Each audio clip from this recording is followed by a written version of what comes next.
Hello, I'm Sergio, and this is The Sergio Show. If you are a fan of the Inside Scoop, this is the show for you.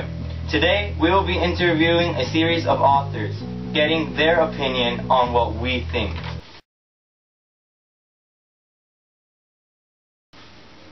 We would like to first welcome our first author, Ralph Ellison. Hey, well, thanks for having me on the show. Tell me about yourself, Ralph. I was born in Oklahoma City, Oklahoma. My parents were Louis Alfred Ellison and Ida Millsap. I also had a brother named Herbert Millsap Ellison. My father, unfortunately, died when I was only 3 years old. How did you react?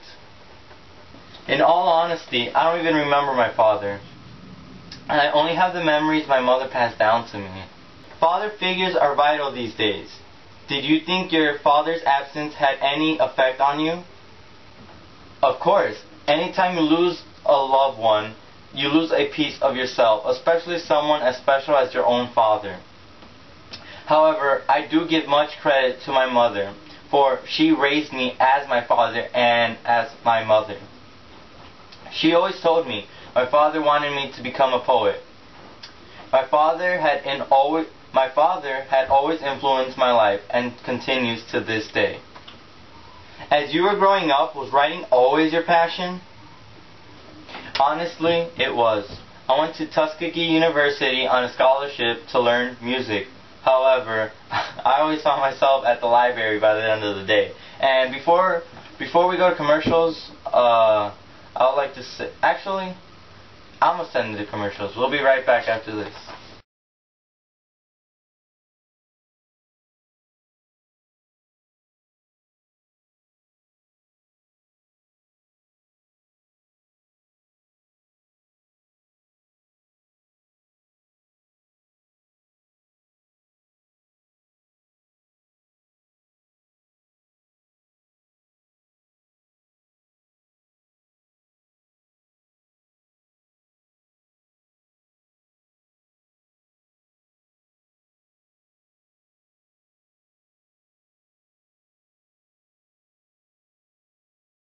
Well, Mr. Ellison, everyone knows you're releasing a book called Invisible Man, and everyone knows it's causing stir within our society. Can you please tell us briefly about it? Invisible Man is a book I wrote depicting the life of an African American. He is the narrator of the story and remains nameless throughout the whole story.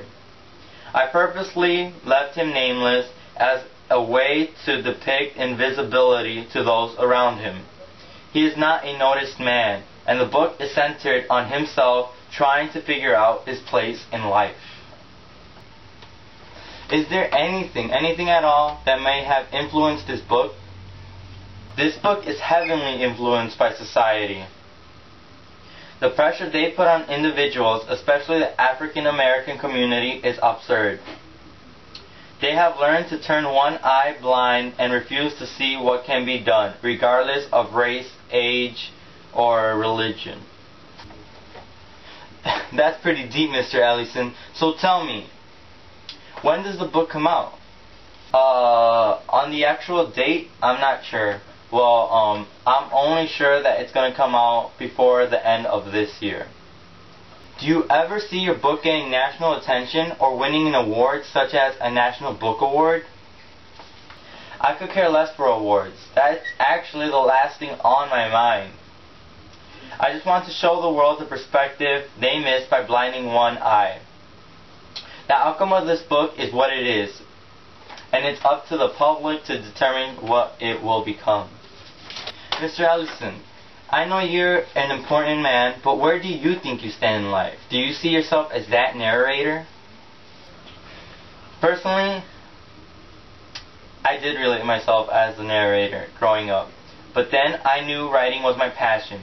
And as soon as you find your passion, you will find your purpose in life. Well, is writing your only passion, Mr. Ellison? As a matter of fact, no. I love writing, but teaching is also one of my greatest passions. I have been a proud professor at many universities. Another great passion of mine was art. I am a successful sculptor and photographer. I am afraid we are running out of time, Mr. Ellison. Is there any final words that you would like to say to our viewers? Yes, there are a few things I would like to say. And this is depicted strictly towards the audience. Do what you want, for you depict your future.